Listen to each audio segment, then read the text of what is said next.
Booking your own flights with Coastal Air for your safari in Tanzania is pretty straightforward. You do need to go to their website and you can click on this plan and book, and then you go down to book now. So once this page loads, it's going to give you basically the options, the dates, the routings, all that information. So if you're going to do a round trip, that could be, you're going to go from Arusha to Kokatende, Kokatende back to Arusha, whatever.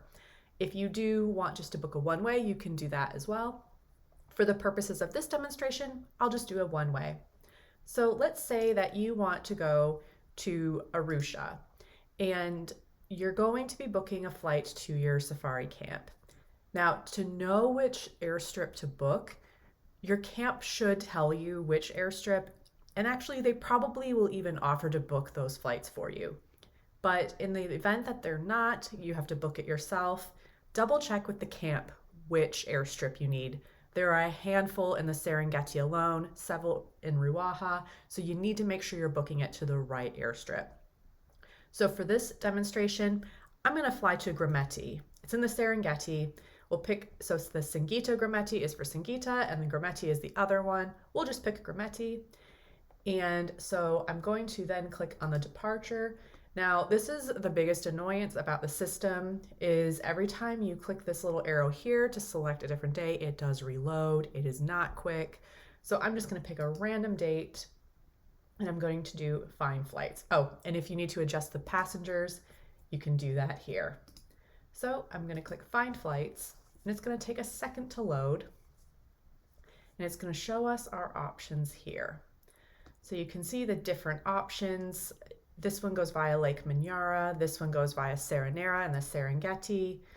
This one, it says it's via, given that time, it might stop somewhere. But so pick the one that works for you. I would say these earlier ones will definitely get you an afternoon game drive. Ones later in the day, you'll be getting in time for lunch. So you won't have that afternoon game drive that maybe people who arrive on these earlier flights have.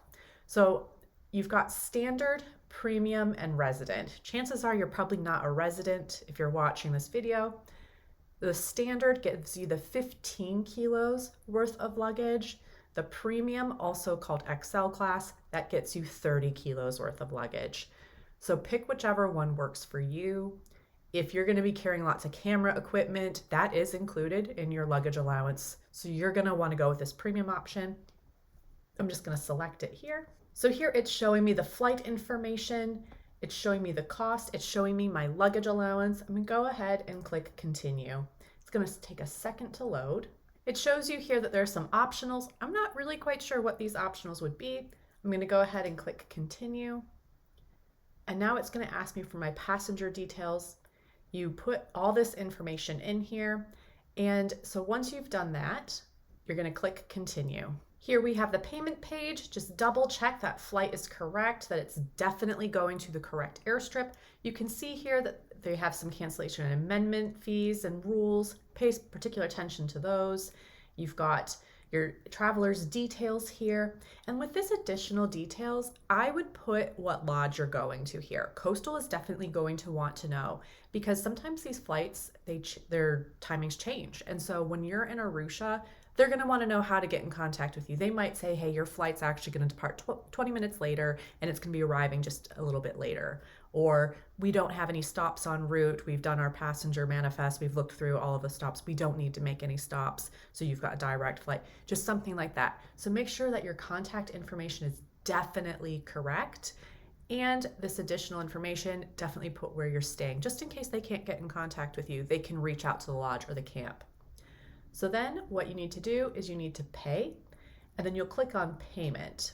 So for the purposes of this demonstration, I'm not going to book a flight. But once you do that, you will get your PNR, you'll get your information of how to access and manage your booking. Maybe you want to change your plans. Maybe you're not going to be staying at that camp. You're going to change it to a different camp. Just any information like you normally would with another flight. And that's it. It's that easy.